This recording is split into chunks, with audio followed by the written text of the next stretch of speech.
There is a huge amount going on in this episode. I get the front half of the body support structure made. There's a chassis rail tie bar that I fabricate. I strip out the interior further, add some additional bracing to the roll cage before I then get on to figuring out the logistics of the wiper motor assembly. Underneath the car, I get the SLK exhaust modified and bolted up into place as well. So there is a huge amount to share with you guys. If you haven't caught up already, please do go back and watch all of the previous episodes. Get yourself brought right up to speed on where I am with this project. Leave me a comment below. Is there anything else that you would like me to include in these videos? Do more of this, do less of that. You know, let me know in the comments and I would be happy to take on board what you guys say, just to tailor these videos even more to bring you more interesting content going forwards with this build. And I think without any more that needs to be said, let's just get on with it.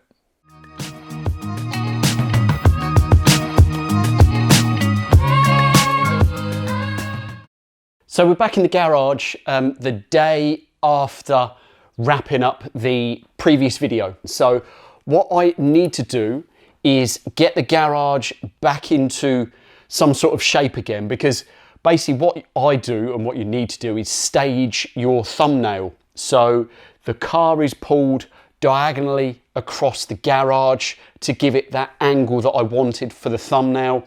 Everything's been tidied up and cleared away, yet the other side of the car, everything is just hidden and put out of shot.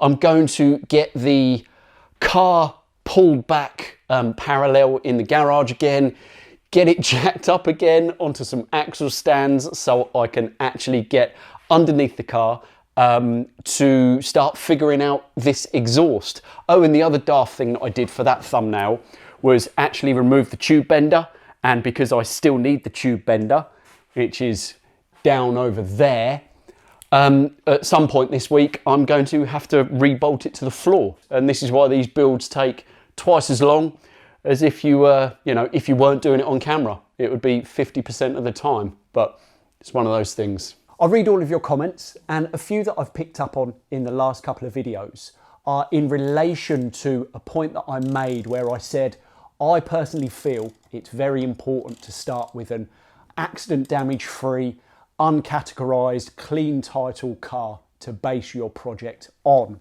People have rightly said, well, you're chopping most of the car apart. Why are you bothered if yours has been crash damaged? And there is a certain level of agreement in that thought. Yes, you do fabricate probably a new rear third of the rear of the car, but certainly up front, the chassis remains relatively unchanged. So if your car does have front end structural damage, twist to the chassis rails, things of that nature, that is going to adversely affect the build of your project car. Likewise, if the car has been flood damaged, you need to check on all of these things. And that is where today's sponsor comes in, Car Vertical. Car Vertical is offering a massive 20% discount using the discount code Ratchet Rebuilds on any car history check that you may want to carry out on any vehicles. Certainly for me, I'm currently looking at new daily drivers, so any cars in that shortlist, I'm running through Car Vertical to really understand and get to know the background history on that car. This Mercedes E-Class is an absolute prime example. Here you can see it has 3 individual listings for damage to the car. We can go down immediately to look at the photos, and there are a whole raft of photos showing the damage against that particular vehicle. Scrolling down further still, it gives you the dates in which these accidents were logged, so you can really tell that this car has had a checkered past, and certainly for me, one to absolutely steer clear of. So using the code Ratchet Rebuilds, you can get yourself a 20% discount on any car history checks that you want to carry out. Right, so you join me underneath the car and I've got the OEM exhaust just laying in position. So here you can see the rear silencer. I'm planning on cutting off the rear silencer quite close to the main body. I want to understand this end pipe drops down and round the diff carrier you can see in this void here. So what I want to understand is the exact route that takes in relation to my new fuel tank, because what I want to do is modify the routing of this run to come underneath the diff carrier and then take a bend around the fuel tank, and then I'm going to plan a silencer, if it needs it, up in this void of the rear frame. Any sort of heat shielding to the fuel tank I will of course make, so please don't worry about that, it's all in hand. So now, as a starter for 10, drag the exhaust back out, cut the silencer off, and then we can offer it into position. And that's exactly what I did over at the bench. I cut the silencer off, offered it back onto the car, and it was clear I still hadn't cut sufficient off to get that length of pipe clear of the fuel tank. So back over to the bench once more time to cut a decent amount off before getting it back into position. Right, so we can finish up on this for a short while. Here you can see where I've cut the back of the exhaust off, and that is then going to turn 90 degrees and then make its way around and then through to, like I say, that possible silencer that's going to live up there. But I'm going to start the car and you'll see how relatively quiet it is. I still need to get some new exhaust bolts, so actually one of the branches of exhaust isn't actually bolted together, so there's still a fair blow through that joint there that I need to sort out. But all in all, I think I'm on to quite a decent plan on this one. So let's jump up off of the floor and we can start the car.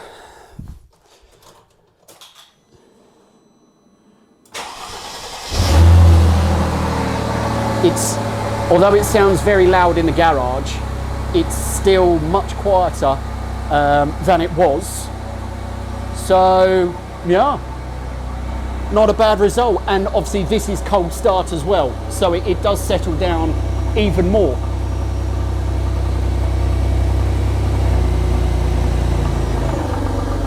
There you go. So I think that's a pretty decent starting point and definitely something that I can work with. Jumping into a completely new area of work, this bar you can see me bending up here goes up and behind the dashboard and links the two A-pillar roll bars together. I've got these two bends pulled in nicely, and let's get you caught up where I am with it. So I'm absolutely trying to belt and braces this final piece. So you can see underneath the tube that I've got myself a cardboard template that I made that fits in between the two A bars. So here's the first bend I've pulled, and that fits beautifully. My reference marks tie in with that of my template, so that's a positive thing to see. So what I need to do now is mark on the tube that second reference point where I'm going to start the second and last bend. And then after that, I will need to trim the legs down and then start to bird's mouth either side to obviously fit it onto the A bars themselves. So let's see how this goes. Bird's mouth in all of these tubes has been a tedious old job, and I must admit I did buy myself a tube notcher, but I've not been able to use it because all of these bird's mouths have been very close to radius bends and I wasn't able to fit it within that bird's mouthing apparatus. So these have all been done with nothing more than an angle grinding disc and then a flap disc just to tidy things up right towards the end.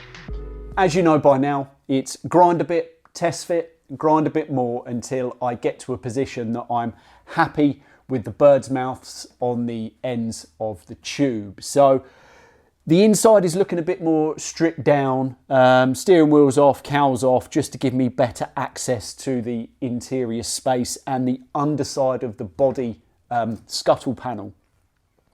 What I have done is fit the windscreen wiper spindle boxes to the car because I needed to understand the relationship of those to the tube for obvious reasons, just to make sure they weren't going to clash. Now, what I need to make you aware of is the fact that I'm not reusing, and I'm not even attempting to reuse, the SLK wiper mechanism. What I've done is junk that, and I'm fitting a universal wiper motor and linkage system that you can pick up, that can be made to fit, you know, literally any car. It's made for kit cars, it's made for homebrew builds, it's made for anything where you just need, you know, simplicity.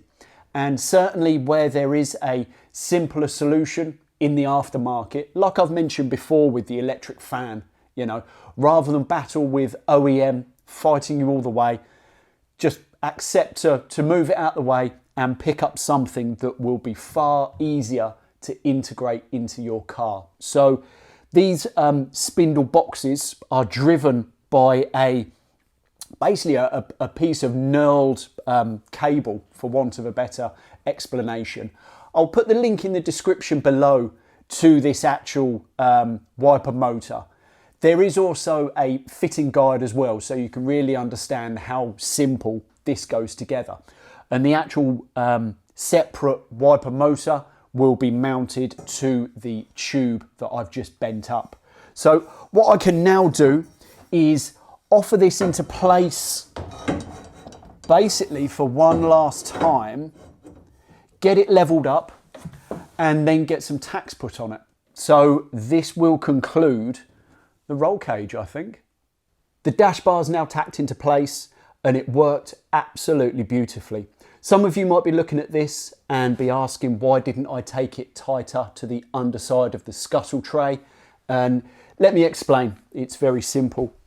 On the Gullwings, in between the wiper spindles, there is a decorative grille that gets cut into this portion of the body. On the underside of that, I obviously then need to form a sort of rain gutter, a little collection box, to then take the water away from that area there. So whether that gets funneled into the main scuttle or whether I come up with an alternative solution, I'm going to think about that and, you know, work on that in due course. The actual projection of the wiper spindles isn't finalised. You know, these rubber grommets, nothing is finalised. All I wanted to do was purely from an internal perspective, understand the space I was working with when I was making this bar. So the height of it and the projection of it, the depth of it going forwards towards the front of the car was all sort of carefully considered and worked around. And I'm going to use this bar like I'm doing on the other bars to then fabricate some standoff supports to help finally support this body when it comes to bonding it all together. So this is all part of the 10-15 steps ahead that you need to be thinking about when building one of these things. So the next job is going to be trying to get the front support structure fabricated up. So there's going to be one main long bar that runs along the inside of the front wings, like I did with the rear quarters. That's then going to come around the front of the car and tie all that together with another one running obviously up the other wing. Now, what I'm hoping will work out and will make me very, very happy if it does. So the 1x1 tubing is going to fly off up over the old A-pillar. Let me try and get this in focus, otherwise it's going to be very annoying. Hold on.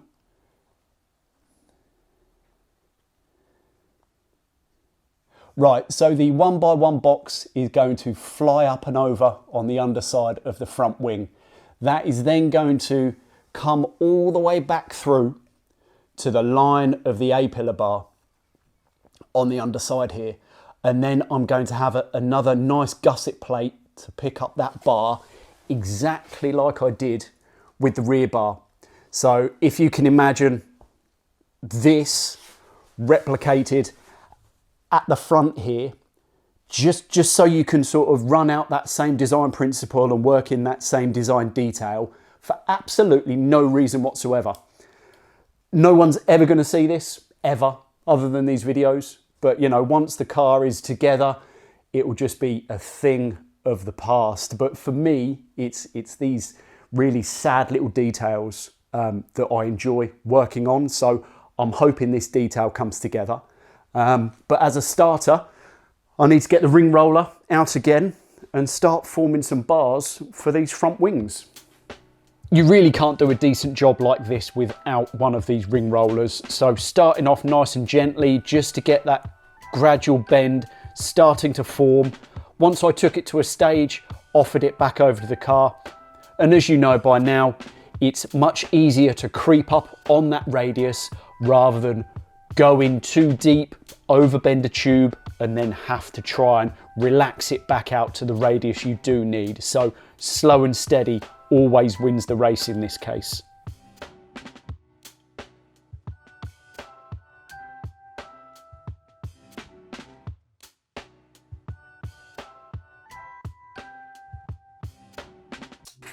So after a bit of back and forth on the ring roller, I've got both of the front wing support bars made up.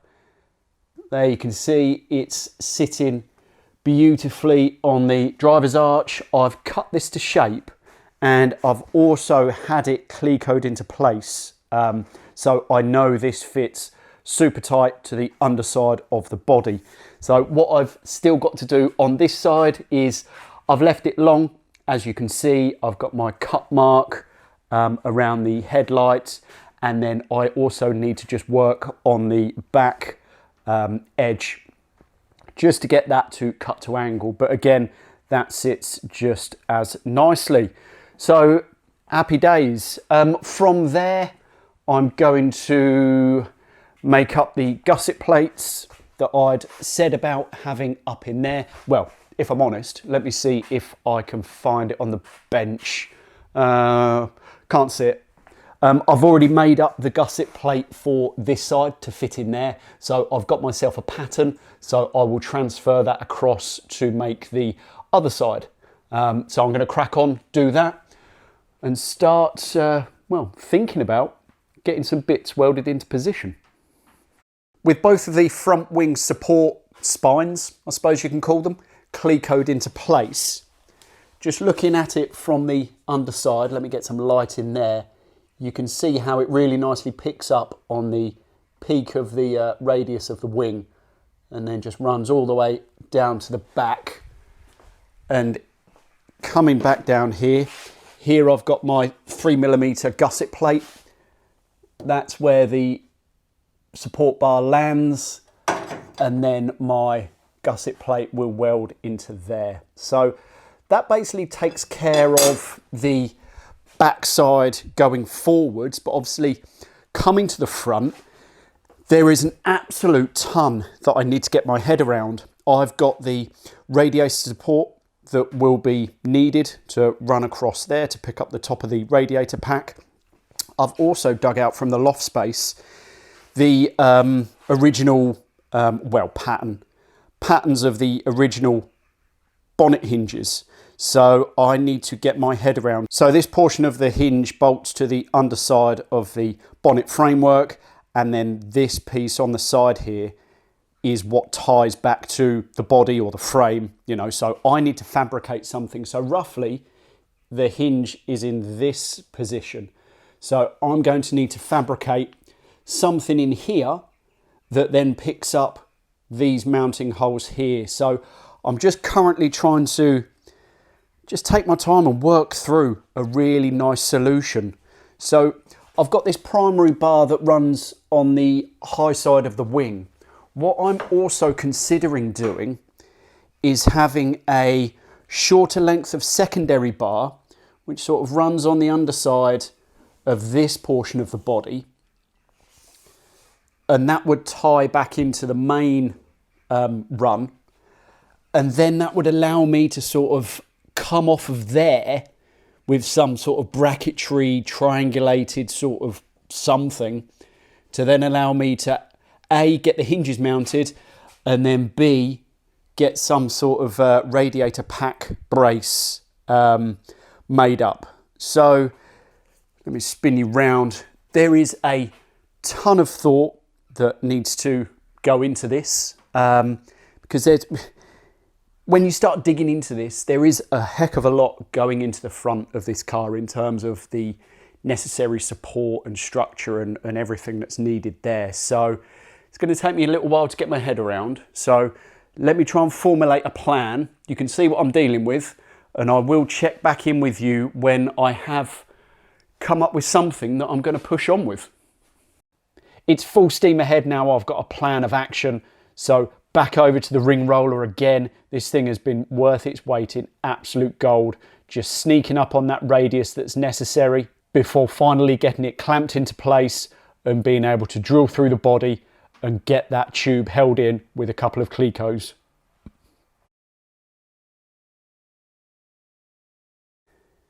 So with that inner brace bar clecoed into position, what I'm now working towards is the removal of this temporary vertical bar that has been tack welded to the chassis for absolutely months. Now, I do want to use another vertical bar in this instance, but I want it situated off of the chassis leg because I want the chassis legs clean. I want the inner wings to be all finished and panelled out, and all of that will make sense way further down the road. But what it does mean is I need to remove this. Now, the way I'm going to go about it, and some of you eagle-eyed may have noticed it, is I've made this, I'm going to call it a pedestal. I've made this little pedestal piece which is going to pick up the line of the bar that runs along the inner flange, and then it's going to land beautifully on that pedestal. This is gusseted and welded to the chassis rail. I'll try and stick a camera in there, get it to focus. There you can see it there, just tack welded into position. So I made those up as I always do, just with some cardboard templates, and got it located where I wanted it. So what I'm going to do now is cut a piece of round bar and start mocking it up into position where it will sit perfectly on that little platform. And I'm going to jump around a little bit and then pick up the inner bar. Oh, I haven't got my torch, so it's quite dark, but it will pick up this inner brace and start tying everything together. From there, and the long brace completely is not wasted because this is the primary support. This is then going to be laddered across to this inner bar, picking that up.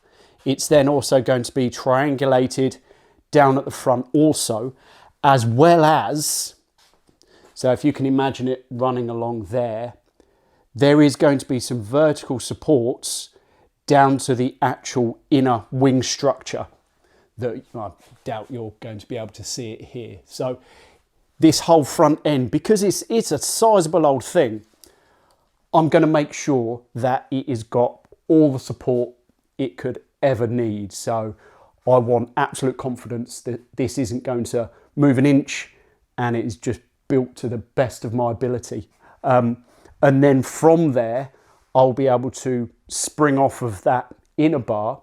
And this is the whole reason for it, actually, for the mounting plates, for the bonnet hinges, and then also picking up along.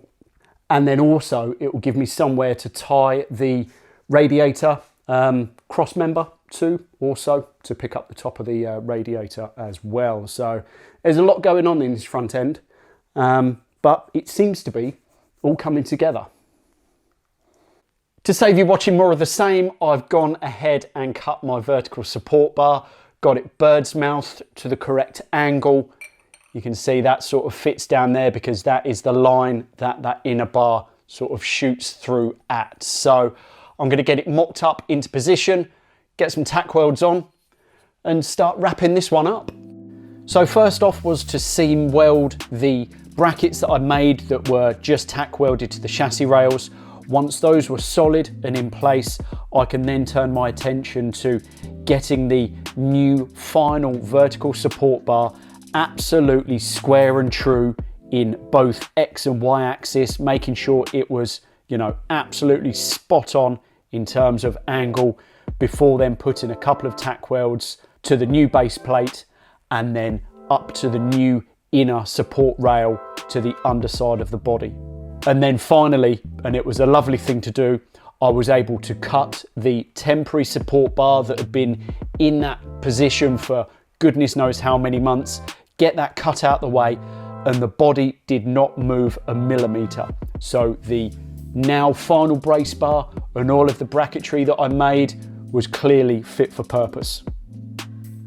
So I've gone ahead and made a fair decent amount of progress. So I want to get you caught up on what has gone on. So first of all, I did cut off the length of chassis rail that was now no longer necessary and in the way for this next stage of work, which was the roll bar or the crash bar at the front of the car.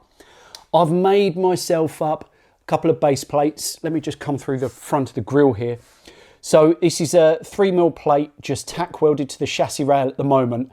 And then on the back side, I've welded 4 bolts, so with just the studs protruding through. From there, there's going to be a secondary plate that sits over the top of this, which will be bolted to it. And off of that will be the actual crash bar tying those 2 chassis rails together. So actually, I can show you the second one over on the bench here. So there's the portion that would weld to the chassis rail, and then this is the secondary plate where the bar would actually then come off of. So that is basically how we're sitting at the moment. So I'm going to get this secondary one, or this second one, into position on the chassis rail, get a couple of spot welds on that, and then over to the tube bender for hopefully the last piece of 38mm CDS that I'm going to have to bend up. With the mounting plates tack welded to the chassis rails, it was time for me to start working on what I hope to be the last piece of 38mm CDS tube I need for this project. So as I've found with the last couple of bends that I've successfully done on the last couple of bits of tube, the way I do it is, as always with my cheater bend, start working out the lengths of the radius that I need to pull. Then from there, as a double check method, I then make myself a cardboard template. So then I can bend my tube up, check in my template as I go to then hopefully get it to fit in the first, in one foul swoop. So here is one that I made earlier, and with a bit of test fitting, some trimming and some coping to get the right angles and the fit, I can say that this does fit exactly as I want it to. So that is a great relief, because this is the last piece of tube that I do have. So what I'm going to do now is get this mocked up into position and get some tack welds put on there. But as a final sort of check to make sure I'm not going to run into any issues, I do have the front grille, which I've been sitting on for maybe 6 months. So I'm going to dig the front grille out of the loft space, get it fitted to the car, just so I can see how deep that projects into the engine bay, to make sure I don't have any issues with the tube, with the radiator pack, and just so I can see it all sitting together before I do start finally welding all of these parts together.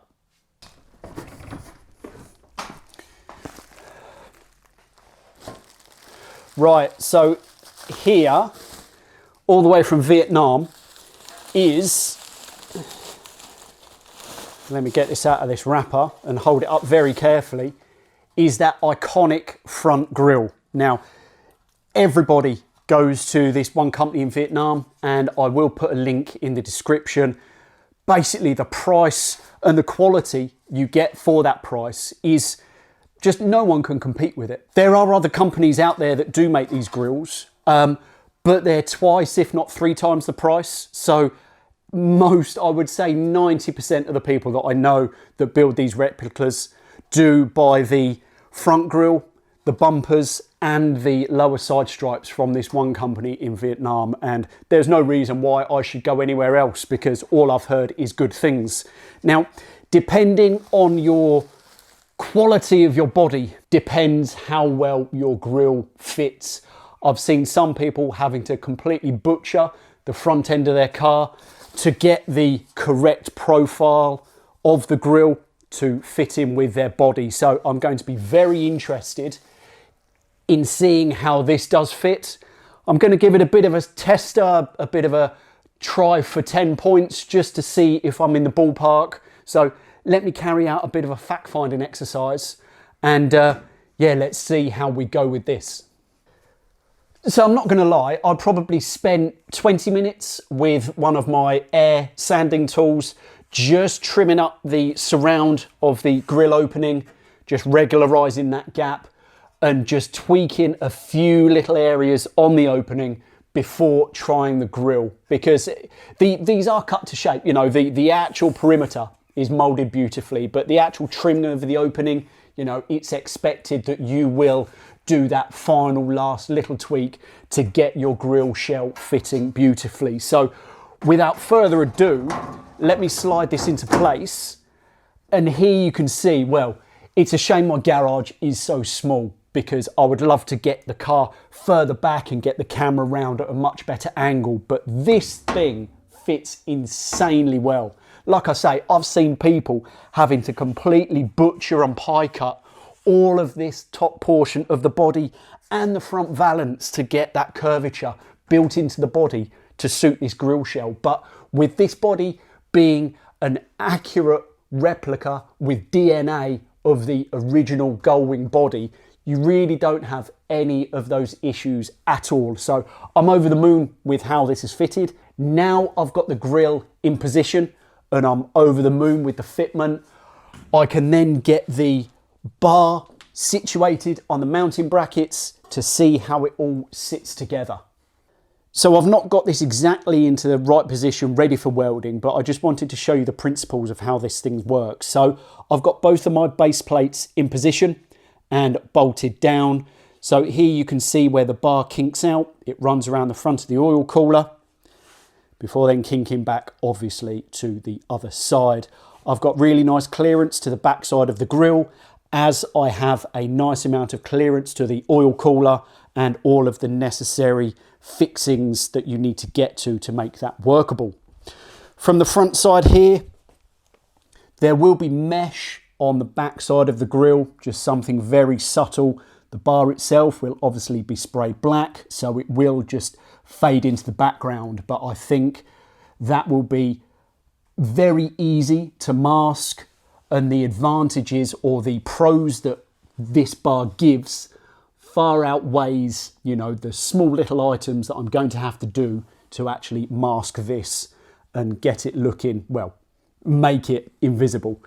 But here you can see a slightly better angle of the grill and just how nicely it fits. It does need a little bit more fettling, but it's an amazing starter for 10. So I'm going to spend some more time getting this all set up, get some tack welds on it, and have this final brace bar done and dusted. As always, just a couple of little tacks to hold the bar against the mounting plate. There's no point in trying to run seams in awkward spaces. It just leads to far from ideal weld. So I'd always plan just to tack it into place before removing it out of the car and then taking it over to the bench. Now you can see here that I've got it clamped down to the bench to stop it warping and moving and twisting, because obviously I need it to pull up to those chassis rail plates absolutely square and true. I know it may sound crazy out there to you guys watching this, but making something even as relatively simple as this brace bar, when it does work and fit into place once it's all welded and fabricated, it never ceases to amaze me that I have managed to make this. You know, it's one of those things where I'm not a trained engineer fabricator. I'm just a guy in a garage giving it a go. And that is how you should look upon any project that you take on. Just give it your best shot. And you just go through bouncing from one step to the next, just thinking, wow, I managed to achieve that, and that sense of achievement will never get old. The welds on this thing have turned out beautifully, and I'm really quite happy with how they are. I've got some decent penetration through to the back side of the plate, so this thing is super, super strong. I have given it a test fit, and it still does bolt into place absolutely perfectly. So clamping it to the table while I was welding just to avoid any warping to the base plates was the right thing to do. And I think that takes us nicely onto the next massive step of this build. I actually want to pull the body off of the car for the first time since all of the framework was fabricated. I want to get everything welded out. As I've mentioned, I want to get the final brace bars welded in on the underside of the front wings, and everything at least into a coat of primer, possibly even a top coat before the weather sets in here in the UK. So I'm going to save that for the next episode, as I'm sure you can understand it's going to be a fairly big one. And whether this body does actually come off, you know, I have no idea. I think it may do, but we need to keep all of our fingers crossed. If you haven't subscribed already, then please do so. It really does help the channel grow. I must admit, the last few videos haven't really done as well as I was hoping from the initial start. So any support that you can give to then broaden the range that these videos are offered to, you know, other people out there on YouTube, then it all is very much appreciated, as I'm sure you can understand. So if you've made it this far, thank you very much. I appreciate your continued support, and I will catch you in the next video.